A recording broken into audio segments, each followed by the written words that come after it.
Welcome to Healthy Minds. I'm Dr. Jeff Borenstein. Everyone is touched by psychiatric conditions, either themselves or a loved one. Do not suffer in silence. With help, there is hope. Today on Healthy Minds, often chemical dependency, substance abuse, co-occurs with another psychiatric condition. We've referred to this as a dual diagnosis or co-occurring illnesses. I'd like you to talk a little bit about that. This is such an important point because of how hard it can be for a person or a family to get attention or care for both conditions, a mental disorder and a substance use disorder, at the same place, at the same time. That's today on Healthy Minds. This program is brought to you in part by the American Psychiatric Association Foundation, the John and Polly Sparks Foundation, and the New York State Office of Mental Health. Welcome to Healthy Minds. I'm Dr. Jeff Borenstein. What can we do as a society and as individuals to combat the opioid epidemic and chemical dependency in general? Today I speak with Dr. Lloyd Cetera, leading expert and author of The Addiction Solution. We discuss information that every family needs to have to combat this epidemic. Lloyd, thank you for joining us today. Glad to be here. I want to talk about the important issue of chemical dependency, including the opioid epidemic, and start by just you describing what is chemical dependency. We know that it's a disease, it's not character weakness, it's not moral weakness. What is chemical dependency? Chemical dependency is actually a pretty old term. I think probably now people prefer to use substance use dependence or substance use disorder. And it's where a person can no longer use a substance moderately. And it might be alcohol, it may be opioids, it may be stimulants, and that they give their life over, that the drug takes priority in their life. And as a consequence, it impacts their work, it impacts their relationships. They'll often lie or steal in order to support the habit that they've developed a dependence. And that dependence drives their behavior. You speak in the book, I think it's very important to explain to the public, about how the drugs affect the brain and are really, I'm putting in quotes, too effective, too good at what they do, which is part of the addiction. Talk about that. Yeah, thank you for bringing it up, because that is the premise of my addiction book, which is that the reason we have such a big problem with drugs is because they're so effective. They're immediate and they're powerful. And I'm talking about a whole host of drugs, whether it's alcohol, stimulants, opioids, tobacco. They are very powerful and effective, which is why people turn to them. They reduce their psychic pain. They reduce their physical pain. They take them away from the ordinary grind or the trauma that's living inside of them. That's the problem here. Drugs reduce physical pain. They reduce psychic pain. They take somebody away from the grind or misery of their everyday life. They're so effective. They serve a person, of course, until they don't.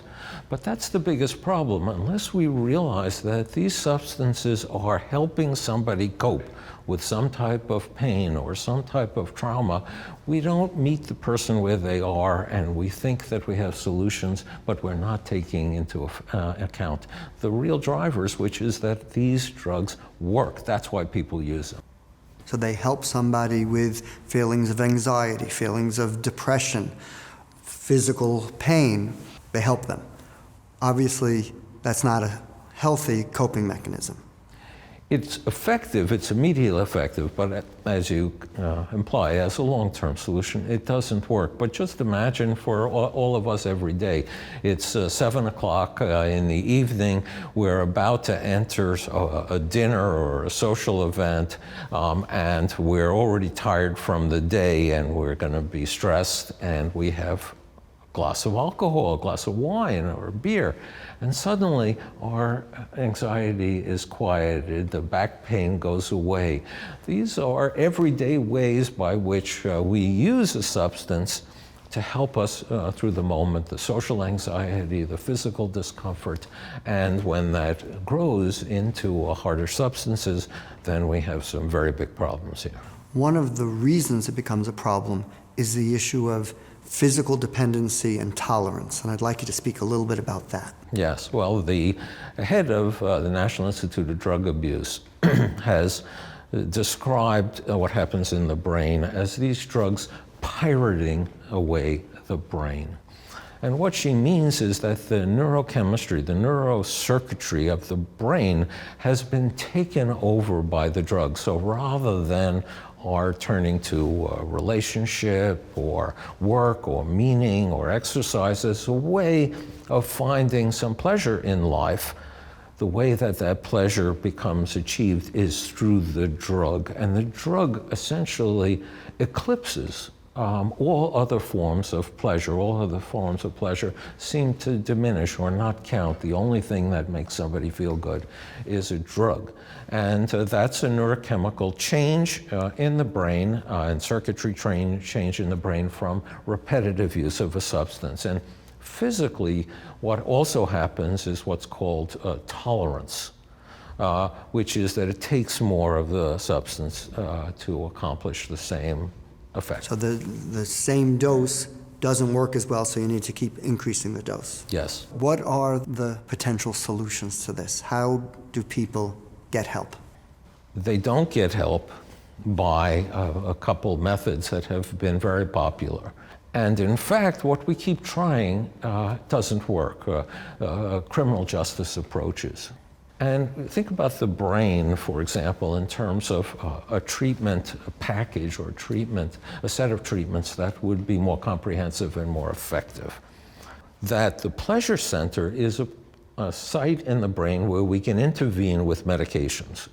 And the medications are of two sorts. One are medications that block the dopamine release, that block the opioid or alcohol effect on the brain. And this is naloxone, which is a lifesaver. It's the reversal drug in its long-acting form. It's an injection that prevents a person from having the pleasurable experience. And then there are drugs like buprenorphine, Suboxone, which fill the receptor and reduce craving and dependence. And so this is about working on the reward center of the brain. So let me just to explain each of those mechanisms, because they're important. One mechanism will block the effects of the drug if somebody takes it by not allowing the neurochemical responses in the brain to occur. The other mechanism really blocks the drug from attaching Yes. to neurochemicals, to neurons in the brain, so it blocks this effect because it's sort of taken over those locations that the drug would typically go to. It's also important to know that when it does that, it produces some of a similar drug effect. So somebody has some reduction in their pain, in their psychic pain, their emotional pain. So that's been part of the controversy about these drugs because they sometimes are said to replace a drug with a drug, but they don't produce the same high. They're much safer and they keep people alive. So that's the drugs that block and the drugs that fill the receptor and produce an effect, but a lesser effect. That's one section of the brain. Another section of the brain that's really important are the memory centers, the amygdala and the hippocampus. And when we think about and we've learned about addiction and compulsive behavior is that people respond to cues. So think of Pavlov's dogs. Pavlov trained the dogs to respond to the bell, not to the food. This is called a conditioned response. Pavlov trained the dogs to respond to the bell rather than the food. And not that we're dogs, but our brains work in the same way. And the sight of somebody getting high on the street, somebody calling somebody who's trying to stay in recovery, and that other person is high, seeing a drug deal go down, Prince dies of an overdose. These are all cues. These are what prompt relapse. So the memory centers are instrumental, and they can be effectively worked on by cognitive behavioral treatment, which enables somebody to recognize their triggers, mitigate them, and keep themselves from using. So that's another really important section. So this begins to build a case for comprehensive treatment. So for the cognitive behavioral, through a better understanding of what might be a trigger for the person, they could then have more control over if they encounter that trigger. They learn how to recognize it. They learn how to not respond to it. These are trainable skills. So now we're building a comprehensive treatment plan on the reward center, on the memory center, then on the frontal cortex. The frontal cortex is where reasoning and judgment, if they're there, are produced. And it's a poor break when your brain has been pirated away in terms of acting on need to substance. But it is a break, and it can be enhanced by support. That actually the frontal lobe is very responsive to emotional support and 12-step programs, peer support. So working on the frontal brain also. And then we have motivational centers in the brain, the ventral tegmental area. And this is about what gets us going. This is about the centers that say, hey, I like that. I want more of that. And we can actually now, we have techniques called motivational interviewing, motivational enhancement, that can help somebody tip the balance in terms of their motivation from using to not using. So this tries to make the case for a treatment that involves therapy, that involves support from 12-step or family, that involves cognitive training, that involves motivational interviewing, because these are really tough conditions. These are really hard, and we want to give somebody the best chance, and we give them a better chance when we act upon all those different areas of the brain. So a combination, potentially, and it may not be all of the above, but it could be, of 12-step programs, self-help programs, of counseling, cognitive behavioral therapy, potentially medication to help block the effects of the substances of abuse, maybe decrease the urges to use it, a variety of approaches to help the person regain control and their brain no longer being pirated, to use that term, by the addiction. Precisely, and often a good program will include help for the family, because they're instrumental. They're the most enduring source of support for most people. And they too are beaten down by the addiction. They've put their heart into trying to help a loved one. They've spent a lot of money. They've been disappointed. They've been lied to. They need to understand that this is a chronic relapsing condition, and to understand how they can respond, how they can maintain the support that's necessary for somebody to get better. Often, chemical dependency, substance abuse, co-occurs with another psychiatric condition. We've referred to this as a dual diagnosis or co-occurring illnesses. I'd like you to talk a little bit about that. This is such an important point because of how hard it can be for a person or a family to get attention or care for both conditions, a mental disorder and a substance use disorder, at the same place, at the same time. And we've worked in New York State, you've seen this, to try to ensure that both conditions, whether it's a depression and alcohol use or whether it's psychosis and cannabis use, are both recognized and both treated, an opportunity for a person to get a hold of both conditions and improve, because if one of them persists, they can't get better from the other. You have to treat the whole person. You can't just treat person. one aspect of the person. One feeds the other, so you have to work on both. Often people who are abusing drugs don't want help. They may not realize that they need help, or even if they do, the pirating of the brain by the substance blocks them from wanting help. What should a family member do to help their loved one? This is so vital. I am asked this question all the time by families.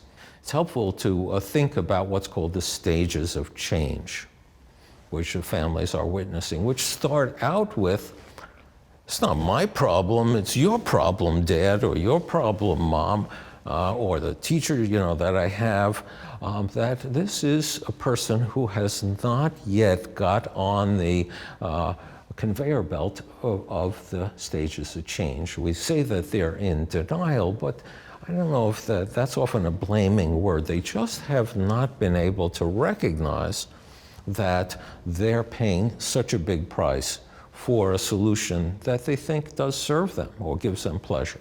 And it doesn't help to fight people at that point. It doesn't help for parents or brothers or sisters to fight them and say, what's the matter with you? Don't you see this? That just gets them to dig in more and resist more. And it's more a matter of, I think, saying, well, I can see how you might believe that.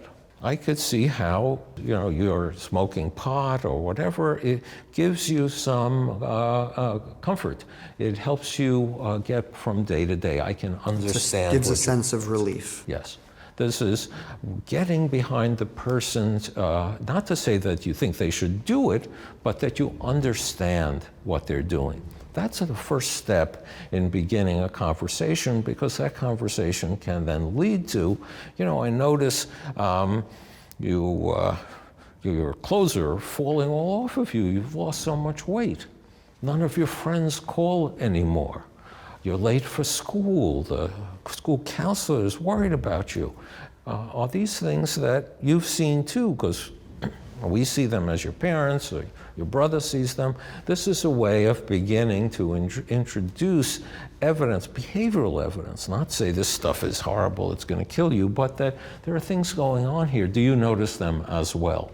And once that starts to happen, then a person's in a position to then move to a point of recognizing they're paying too big a price. This is costing them more than it's benefiting them. And that's the moment where you see readiness to change, where people are much more engageable in treatment. Where do you see the future of treatment going? You described that it's no longer just one thing available, such as 12-step. There's medication available, there's therapy available, continued the ability of 12-step to be helpful as well. Where do you see the future? It raises immediately the matter of prevention. Nothing is as important as prevention. And there are programs in schools around this country that are not well adopted that have to do with prevention, that helps kids develop skills. This is not scaring kids like we used to, the DARE program. This is about teaching kids what to do at a moment where they're socially uncomfortable, or another kid offers them a joint at lunch. These are skill-building programs that help kids to get past that moment and to realize that if they smoke then, they're not going to be any good at soccer practice in the afternoon or with their homework. So prevention is really crucial. Then what we're working on in many states is early detection, which is by screening. In the same way we screen for high blood pressure or sugar, we can screen for mental problems, we can screen for substance problems, and the sooner you identify a problem, the much more likely that's apt to happen. And that means also screening in schools. And schools have been very reluctant to do that. I think because they they are confronted with, well, what do we do if we discover this kid has a substance problem? What's available to help the kid once they find out the kid needs help? Right, so that's part of the whole care system and the adequacy and access to services. So screening is really, and early intervention is really vital. We're also going to, within a few years, probably have pain pills that are not addicting, so what will help a future generation.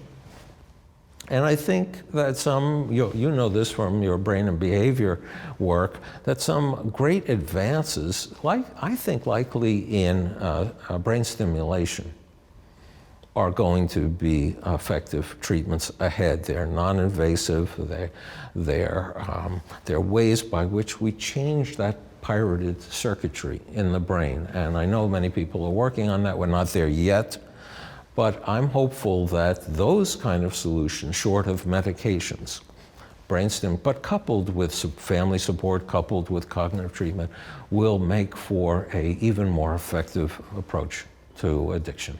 You also speak about other aspects above and beyond professional help, whether it be meditation, exercise, mindfulness. I'd like you to speak about those things. Yes, thank you. There's been a lot of recent reporting about how elite military units are being trained in meditation and mindfulness. And that went on some years ago because the military in this country, now in many countries, discovered that if they train soldiers in mindfulness, that their sharpshooting gets better. They hit the target more. And now they've discovered even more so that if they learn mindfulness and meditation, that they're able to tolerate the awful situations of war, and they're also able to appreciate the children, the people in the villages where they are, because that's so much a part of winning a war, is winning the hearts of the people involved. So those same techniques, which don't cost anything, they take practice. You have to work at them, but they do quiet the mind. Meditation, mindfulness, yoga, slow breathing, these are all variants. Exercise too. Exercise, which can be very hard to do if you're depressed or you're using, but exercise does release endorphins in the brain, which are the brain's natural opioids. So you feel better with exercise. Exercise improves stamina. Exercise improves memory. These are other ways by which we can make a difference in a person's life. And also, and we psychiatrists don't tend to talk much about this, faith. We've learned a lot over the years after disasters like 9/11 or Sandy or Katrina, that those people who can find faith in their life, not necessarily a particular religion, but they do believe that there's a higher power, that there's a way, that there's something else powerfully going on here that's going to play a role in their lives, or play a role in their being able to find the resolve that they need to make a life. Faith is a very strong predictor of good outcome. Before we finish, I want to ask you to say a few words of wisdom to somebody watching out there who is addicted, or their loved one who's worried about their relative or friend. What do you say to them? I say you have to keep hope alive, which is going to be very hard. That this is a chronic relapsing condition. What that means is somebody may start to get better, then they're going to get sick again. And then they're going to get better and sick again. That's what the nature of a chronic relapsing condition is. And this is not to discourage people, but this is to alert them to the fact that that's going to happen. And that very moment when somebody relapses is when they need the most support, because that person who's ill, they get demoralized. The family gets demoralized. I can't take it anymore. Even the clinicians start to become demoralized. I've been trying to with this fellow for a long time, it's not working. Those are the moments to bring up the greatest support. Those are the moments to keep hope alive, because people do recover. They recover from addiction. We have long-term studies that show people recover in all kinds of ways. But we're not good at predicting when, so we have to keep hope alive so someone stays alive until they can rebuild their life. Very good guidance. Thank you for all the work that you've done and for sharing your experience with us today. Thank you. Thank you for having me. Addiction can be one of the most difficult conditions to treat, but the good news is, with treatment, people recover. Remember, with help, there is hope.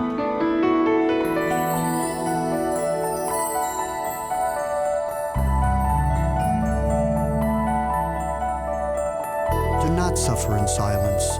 With help, there is hope. This program is brought to you in part by the American Psychiatric Association Foundation, the John and Polly Sparks Foundation, and the New York State Office of Mental Health. Remember, with help, there is hope. Until next time, I'm Dr. Jeff Borenstein.